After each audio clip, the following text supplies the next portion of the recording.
Fire mission. Me shooter, you looker. Attack heading as required. In April 2020, a new brigade of the British Army was born. It brought together attack and reconnaissance helicopters, together with their specialist aviation engineers, under a new headquarters, 1st Aviation Brigade. So last night we obviously struck at Tomahawk and Sword. Where previously each regiment was tasked separately in support of other formations, now the brigade could build and command their own task forces tailored to each mission, bolting on extra capabilities from across defence like Chinook, Puma and parts of 16 Air Assault Brigade as required. A year on from their formation, the brigade is validating some of its parts for the very first time.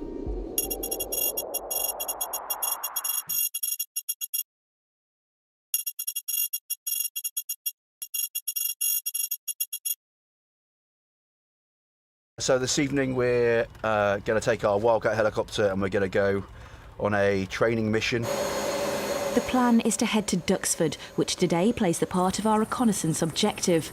We'll fly at a medium height of around 1,000 feet until we get close by, then drop down to around 100 feet and make our way covertly to the airfield.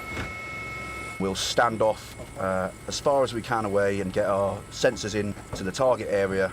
And then we'll spend some time there soaking that target area and assessing whether the runway's suitable, whether it's being used over the darkness hours for civil movement, and we'll record all that. We will then extract ourselves again covertly from that area as low as we can until we've made enough distance from the target, and then we'll climb back up to medium level and recover back here and hand anything we've got over to be further processed.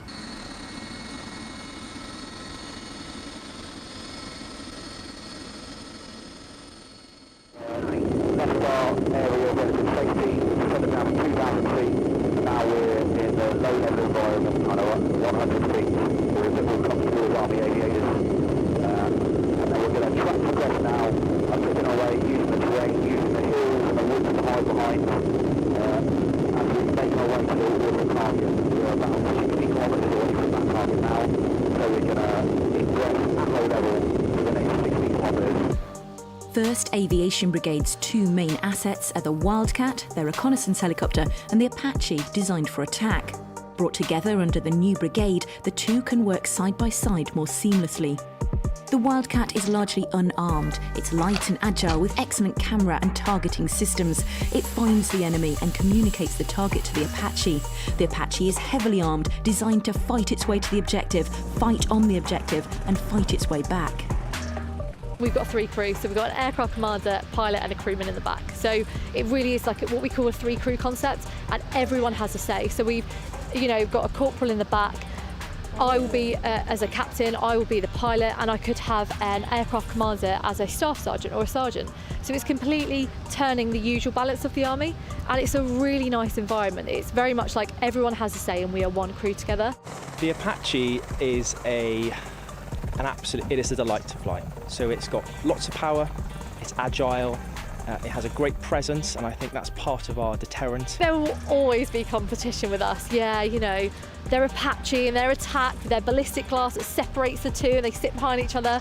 And we're the ones, 3 of us can all turn around and chat to each other, not that we do that when we're flying, of course. It is designed for one thing, and we know that our task is to go out and to find and strike potential enemies, and we take a lot of pride, but we're very humble in what we do. Actually, that's how everyone improves. It's by trying to be the best, and that's what works, because everyone ups their game, especially when we work together as well, and everyone brings their best to the party. But Wildcat's the best, right? Absolutely. You fly the best aircraft is what you're trying to tell me. Yeah, absolutely. Oh, okay, I don't even like that. All right. Still unknown whether the emitter is attached to the actual weapon system, and if so, if they have any actual ammunition. As exercise Pinion Dawn draws to a close, 1st Aviation Brigade prepare a demonstration of their capabilities. It involves one Apache, call sign Machete, one Wildcat, call sign Carbon, and they've brought in 2 Chinooks and the Paras to secure Objective Tomahawk. Their mission, to find and neutralise an SA-8 enemy surface-to-air missile approximately 600 metres to the west, whilst their GPS and comm systems are intermittently jammed by the enemy.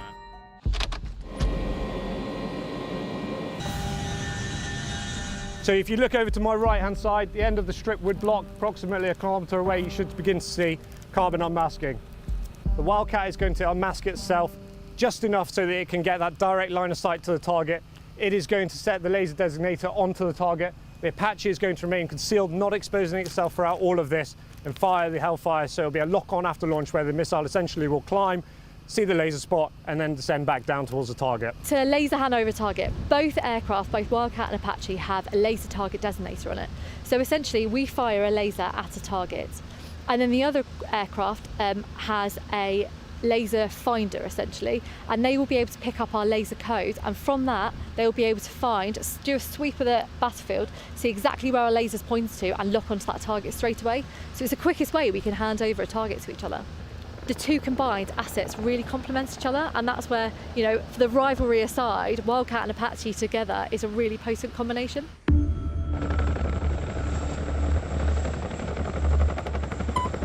Metal, wheels down.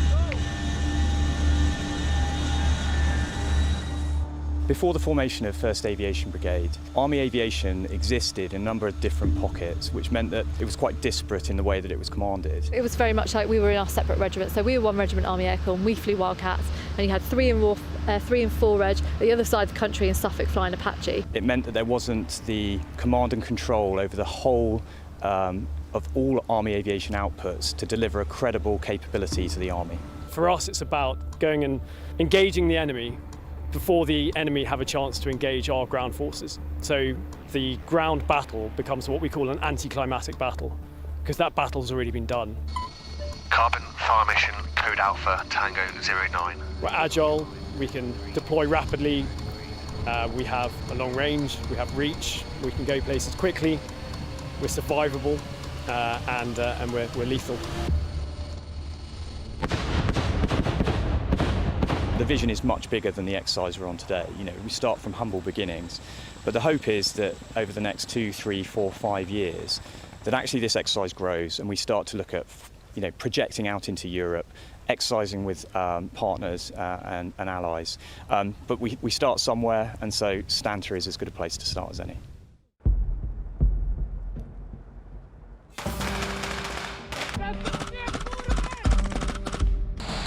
The validation part doesn't really matter. What matters is we come out here and we do the job properly, and therefore, you know, we put a confidence into our commanders that when we come and we actually deploy, they can trust us to do what we should be doing. The harder the brigade push us, the better the output will be, even if we fail along the way. Rather fail here than fail in real time.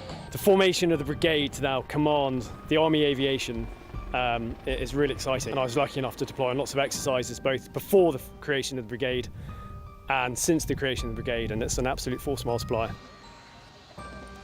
Fly, fight, lead is their motto. The brigade has begun, as they mean to go on. Hannah King, Forces News. If you enjoyed this video, don't forget to like and subscribe to our channel.